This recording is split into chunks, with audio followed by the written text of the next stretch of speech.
Okay, so I'm Katy Connors. I am the advisory board director of the Independent Restaurant Alliance of Oregon, that we became a nonprofit at the beginning of August. And before we formalized as a nonprofit, we were the Portland Independent Restaurant Alliance.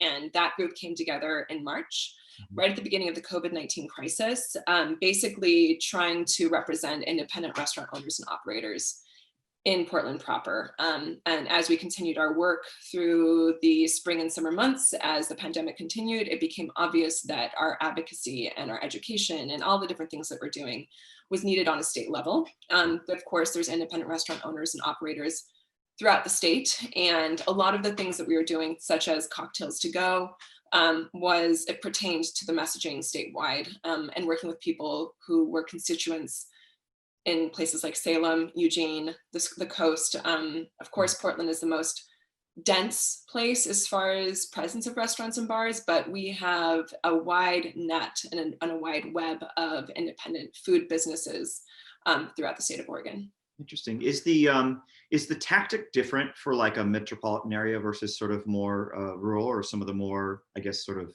isolated, metropolitan areas? Yeah, I would say so. Because of our density, we're seeing a lot, the conversations get expedited because there's a lot more, for example, we are able to get in touch quickly with county chairs and with city commissioners and with different things like that on an easier basis, just because of how much weight restaurants and bars carry in Portland proper, and because it is a destination city for things like that. When we're thinking about areas like Salem, we're trying to,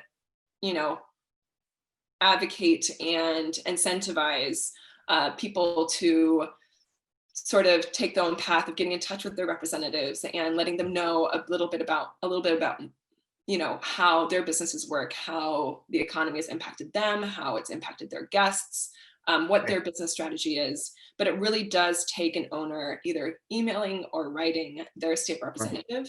Right. In a way that you have sort of this, it's much more compelling to hear a bunch of personal stories, right? I mean, that actually works for them, because you are really kind of getting them where, if you can sort of touch them with your story and share sort of personally, it actually has more of an impact than, a group that maybe has, can make an impact, but absolutely doesn't have the same sort of personal experience they can share. Absolutely. And I think the more time that we are spending speaking to different individuals, whether it be on a city, on a county, or a state level, the more need that we have for personal testimony. Because, and that's not only owners, that's also employees, that's also guests, that's everyone. It's really just a community-wide effort. Yeah.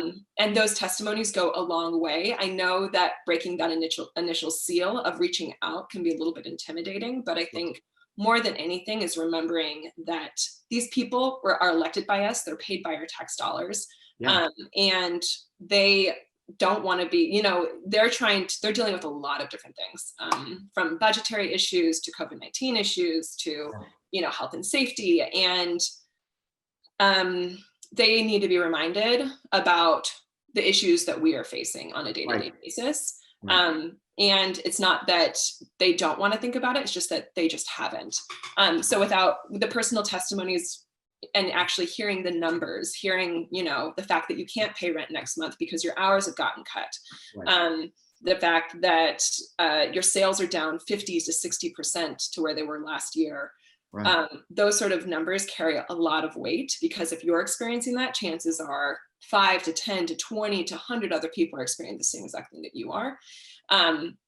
And it gives them a little bit of a sense of urgency when moving forward, and something to talk about when they're meeting in a session and they have talked to constituents. They can draw upon those narratives when they're trying to present it to other senators, other legislators.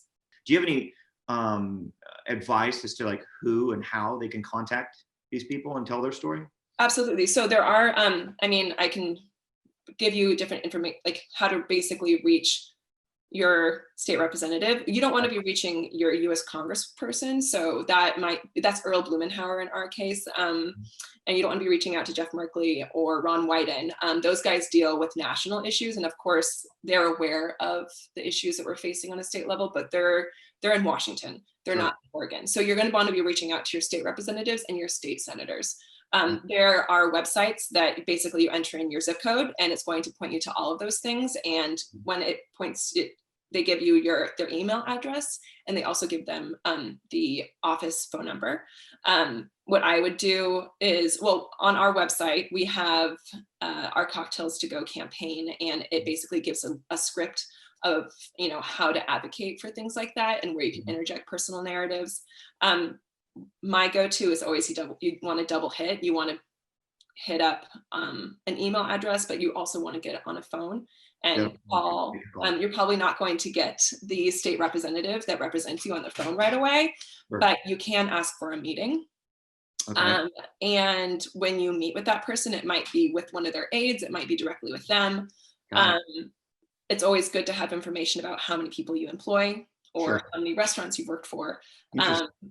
And also, so that just basically represents, like, not only do I represent myself and I'm your constituent, I'm also representing 30 other of your constituents when I'm talking to you right here. Absolutely. So you're not only speaking to me, you're speaking to me plus 30, so 31 people. Wow. And you also want to just have some simple financial data on hand that's like, compared to, which I think a lot of us as operators and as owners, know. It's like, I generally know we're down 25% as we were last year, but some people are down a lot more. The decrease in team size. So we're speaking about things like Cocktails to Go, like commercial lease evictions, extending service hours. You can talk to those on a financial basis. The biggest concerns that people have right now are the economy and employment. Yeah. So if you can hit on those things, you'll go a long way. So you bring some information, maybe write the email first so that you've got the information right there. And then you can pick up the phone, see if you can get somebody on the horn, and then see if you can get a meeting, because then you've got that information sort of collected and you can, basically make your pitch. Yeah. And what do you think that they should be encouraging the representatives to push? Action, period. At this point, we haven't seen, as far as small business, we haven't seen a lot of bills. I mean, we're speaking about Oregon, but you can look at different states. I think that the states have been super dependent upon federal funding, such as PPP loans, to really save and to really sort of take the place of local action. And I get that. I think a lot of states and a lot of cities don't have a really wide budget for grant programs or different initiatives to help out small businesses specifically, or small business employees. Sure. The thing is that PPP it was an 8-week solution for a, let's say, 3-year problem. So we haven't seen a second stimulus bill pass. So we need, usually, let's say in Oregon, the legislators come into session once a year. And that's in February, and they meet from February to March. But we need our legislators to get back to work and to carry forth bills and to vote bills into law that help our small businesses. Yeah. So a November session, for example, if we don't have a November session in Oregon, we will not see any change or any laws go into place until February, which by that point is going to be far too long. Far too good. Yeah, absolutely. To actually help. Yeah. And what is that? You mentioned your website where you've got some links for resources. What would that website be?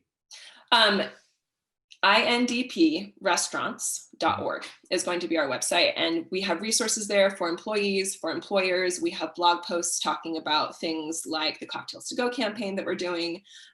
We have a fundraiser launching this week for Cocktails to Go that involves 10 different restaurants and bars here in Portland, and some local distilleries like Aria Gin and PDX Bitters. We also talk about delivery. So 30-party delivery companies, we were involved in the 10% commission cap involved there. So there's a whole blog post talking about the different delivery companies and what you can expect. Yeah. And we're trying to generate more and more content every single day. But yeah, and you can also find us on our social, which is linked there as well. We're really active on Instagram with trying to get messaging out.